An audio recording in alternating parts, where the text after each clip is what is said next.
And as Andrew said, the horse cost a lot of money, did nothing wrong on debut, and 12-1 for me is just the wrong price. I would say this horse, if it's fancied, it starts 7-8-1 on the day. Hi everyone, welcome back to another mini episode of the Coastal Boys. Again, I'm hosting. Sorry we didn't put one out yesterday, but we had a bit of a technical glitch. We're back in the house, and Andrew's got some pearlers for Ascot. Andrew, how's the cough? Yeah, no, I think that's behind me now. Let's hope. It's still, it has that comebackness, but let's hope it's getting past the main of it. Interesting thing at Ascot yesterday, Sumiar's been done 8 days. Similar thing happened before with Mark de Kock, if I remember correctly. Do you remember Archie Penka? But Archie Penka won that day. This time they ran second with G-Star. Yeah, do you remember? I think it's a bit harsh myself. I think it's race riding. I mean, you could always said, well, I was looking for the better going. Everyone always says that. Unlucky, I mean, beaten by a very good horse. She's actually very small, but Bolex is a very small horse. I mean, you look in comparison to G-Stat and the others. Yeah, 100%. But it isn't Godolphin horse. It isn't a team sport. And for the punters out there, it's not fair. 100%. And yours ran a creditable race, looked dangerous up the straight. Yeah. Just beaten by, I think, two better horses. I'm wearing the hat in reply to today, New York. Right. And Arrow to start off in the first race tomorrow, which is at Chesham, where they're betting 7-4, La Chapelle, Sea Venture 11-2, Time for the Moon 6-1, 15-2 South Dakota. I found something, a tiny, minute little each way on. But what have you got? Change. Yeah, that's my game. What have you found? Nap on the day, Andrew's Arrow is the favourite, La Chapelle. I wasn't very good at French, never did it at school. Let me just get there for you. For the Aidan O'Brien yard, they're already on the board. Ryan Moore rides. He won a good race on debut, promising start. He only won a six furlong maiden, a 6-runner maiden over 7 furlongs. He came from last that day. He was still very green and looks very exciting to me. He was very pleasing to the eye. With any improvement, I think he will be hard to beat. Of the others, Sea Venture, he steps up in trip. He did win on debut for George Scott, Daniel Tudhope rides. He was green that day. I'm not sure the fast going will suit. Time for the Moon, Billy Loughnane riding the crest of the wave, be high. He won at Musselburgh over 7 furlongs. This is one I'd put in my trifectas and quartets. Of the others to mention, you just get there. One I found that one there has been early money for is a horse called South Dakota, stable companion to Aidan O'Brien's favourite, ridden by Wayne Lorden. Probably does most of the work, as Ryan Moore, I don't believe, would be there. He'd be travelling. This horse was back in from about 14s into about 8-1. A very easy debut. Ran 4th, nice educational, another one that could be coming on at them late in the piece, and another one for trifectas and quartets.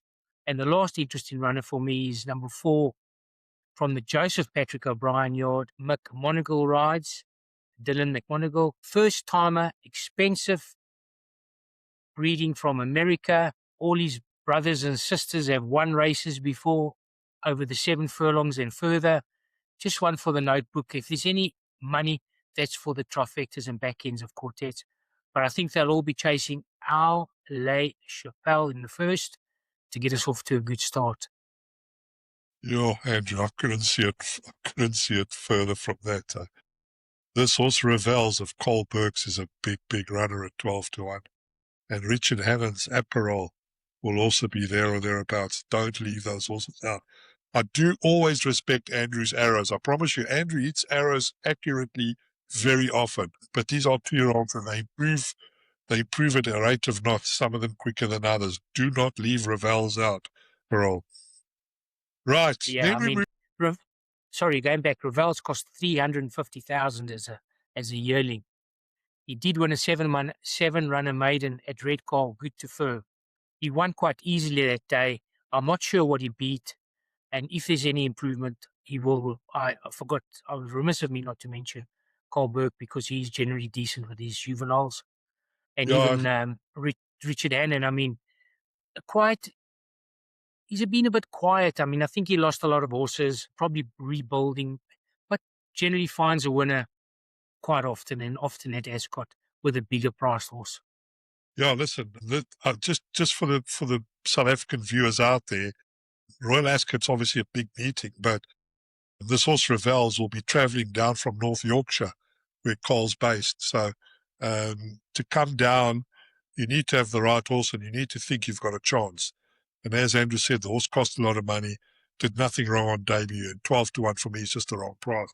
I would say this horse, if it's fancied, it starts 7-8-1 on the day, but I wouldn't leave it out. Right, we move on to the fourth race, where Andrew, this is a fantastic race. It's the Gold Cup. Year in, year out, we see repeat offenders. For the South African viewers out there, do you want to tell them in kilometres how far they're going, or in metres, Andrew? 3,200 plus. About 4,000, 5,000 meters. 5,000 meters, just under 5 kilometers. No, can't be 4,000, five. Just under 4,000 meters. 4,000 metres, yeah. So it's a proper staying race, and a great They race. running. They running it. I don't think we could walk it, you and I, Joe. It might take us a couple of days. I mean, this is a great race. I mean, it's one of the top races of the meeting. I think, isn't there a statue of Yates who won this 5 times at Royal Yeah, Ascot? horses win this race over and over again. If you stay, you stay. Sometimes longer than the mother-in-law. One of those kind of meeting. Right, go on. But he's a great race. The Navia's top of the boards for O'Brien and Ryan Moore. John and Tady Gosden bring in Trawlerman, another horse, perennial winner. Varian's got Rahib in the race. It is a big race with a lot of horses, but horses like Calmers and Dubai Future, Al Nair, that, to be honest with you, they're just there for the day out. Yeah. The top two are very strong. Trawlerman's another great example for a horse that is 8 years old, He's 8 years old, still running competitively. Did you have a thought in this race? Sure, I'll just tell you about a few of the horses. Scandinavia, he completed the hat-trick last time when he won the St. Leger at Doncaster. Last time, he ran in a Group 3 at Leopardstown last time. He looks like a horse that will stay. So the first time the trip, it shouldn't be a problem. If he stays, must have a winning chance, and he's the favourite. Taller man from the Gosden yard.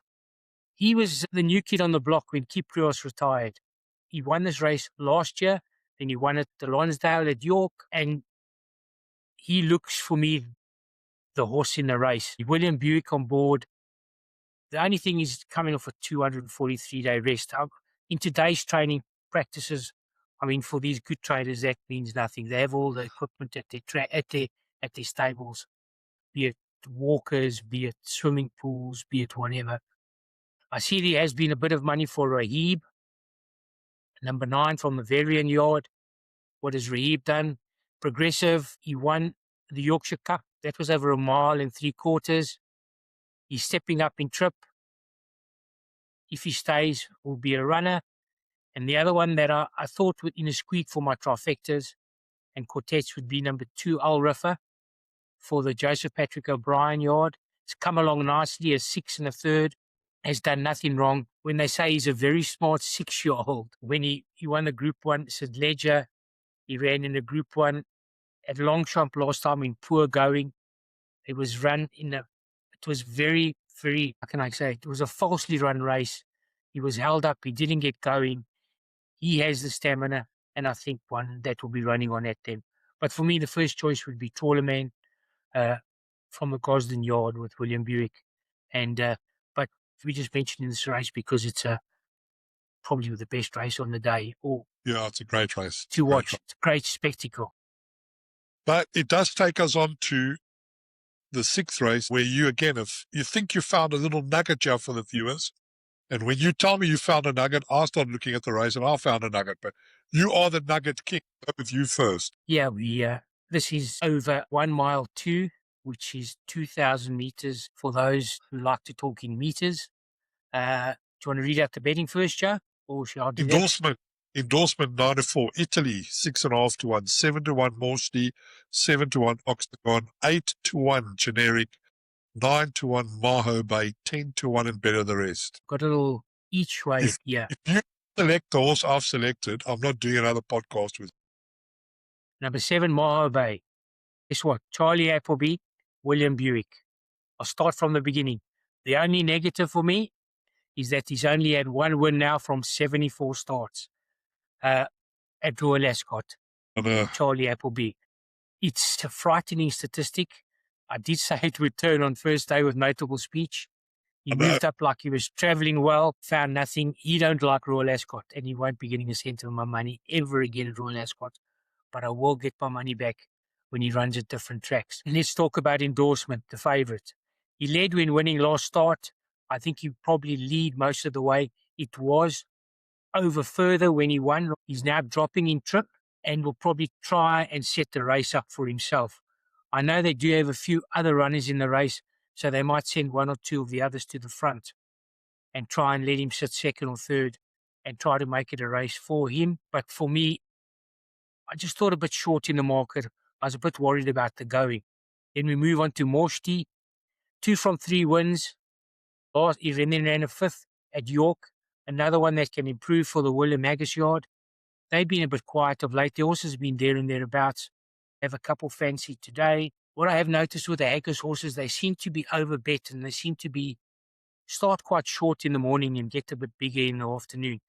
And those that crush, those are horses that prices crush. You know they're like semi-double fancied. Number 6, Italy from the Aidan O'Brien yard, ridden by Wayne Lorden. Another 7-1 shot. He ran 4th behind Endorsement. Another one that could come on for his last run. Not taking notice of Aidan O'Brien horses can cost you dearly.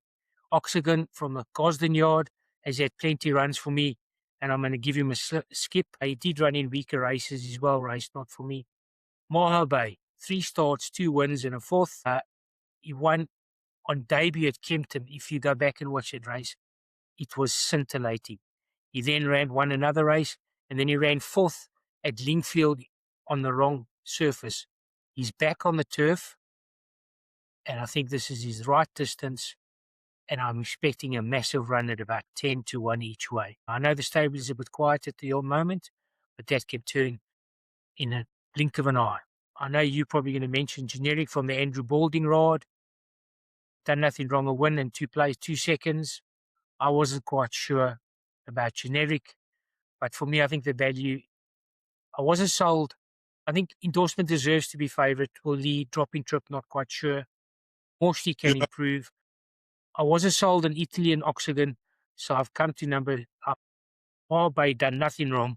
Natural improvement, back on the turf, and a big price at 9, 10 to 1 each way. You know what, Andrew, I am going to do another podcast with you because I'm going to allow you the privilege of saying you got it half right. You've got the colours right. You've just got the wrong horse and the wrong trainer.